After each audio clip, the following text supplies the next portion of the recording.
One of my favorite songwriters, a brilliant and funny guy named Michael Smith, wrote a song called The Ballad of Elizabeth Dark.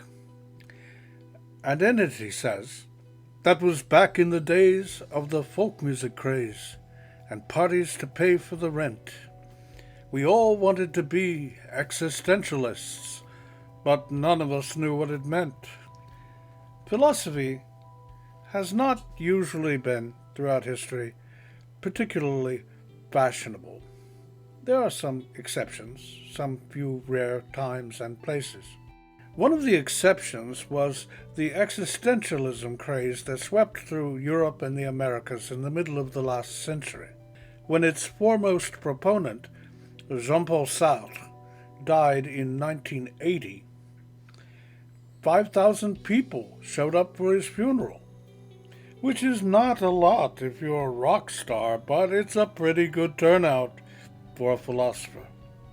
The most popular magazine in America, Life, ran a long article in which it mostly clucked its tongue at his shocking communism, atheism, sexual libertinism, and assertions that life was absurd and meaningless. I fully understand most of these sentiments. If, like the speaker in Michael Smith's wonderful song, you've ever wondered what existentialism is, well, you're in luck. For I'm going to explain it, or at least the Sartrean variety of it, to you in 4 very brief talks, in the last of which I shall share a few thoughts about what Sartre got seriously wrong. By the way, Sartre took many of his best ideas from his lifelong non-monogamous partner, Simone de Beauvoir, author of wonderful novels and autobiographies and what, in my humble opinion, is the most significant feminist text of the 20th century, The Second Sex. So, when you hear Sartre in these talks, you can mentally substitute Sartre and Beauvoir, for Sartre stole from her shamelessly. In this brief intro, I'll be drawing on my own reading of Sartre, but also from the brilliant course in Sartre offered by Paul Vincent Spade of Indiana University, the notes for which you can find at the link in the comments below. Thank you, Professor Spade. Okay, let's get started. In The Transcendence of the Ego, published in 1936, Sartre presents without acknowledgement an idea, a false idea, we shall see later, but a useful one, that he cribbed from the German philosopher Franz Brentano.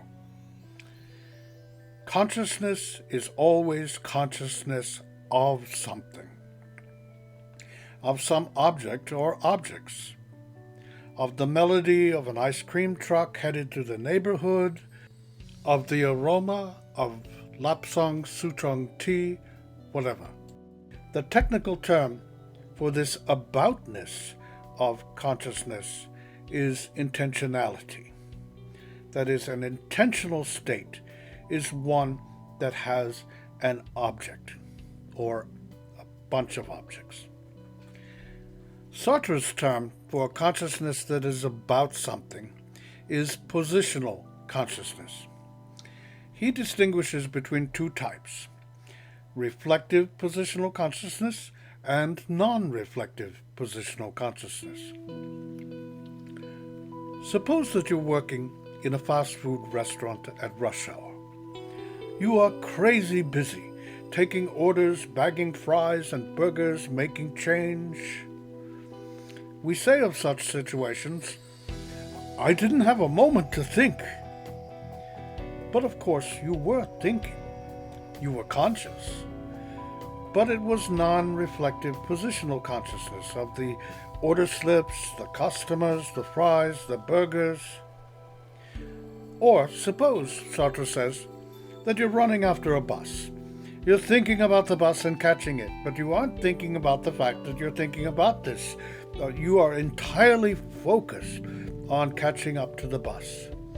This is also also an example of non-reflective positional consciousness. Okay, you miss the bus. Suddenly, you are aware of the fact that you are thinking about having missed the bus. This is reflective positional consciousness. Consciousness of an object.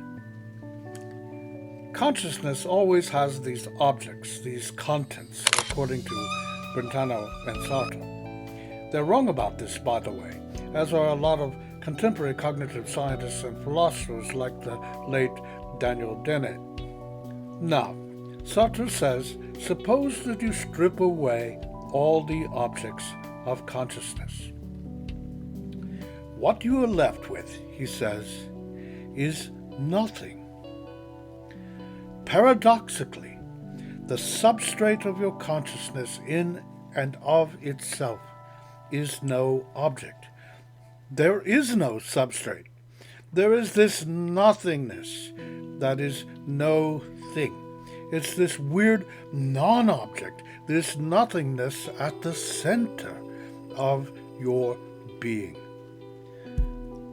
Thus the title of Sartre's big book, Being and Nothingness, published in 1943. It's an astonishing but difficult read. In the next talk, we'll dig into that book a little bit.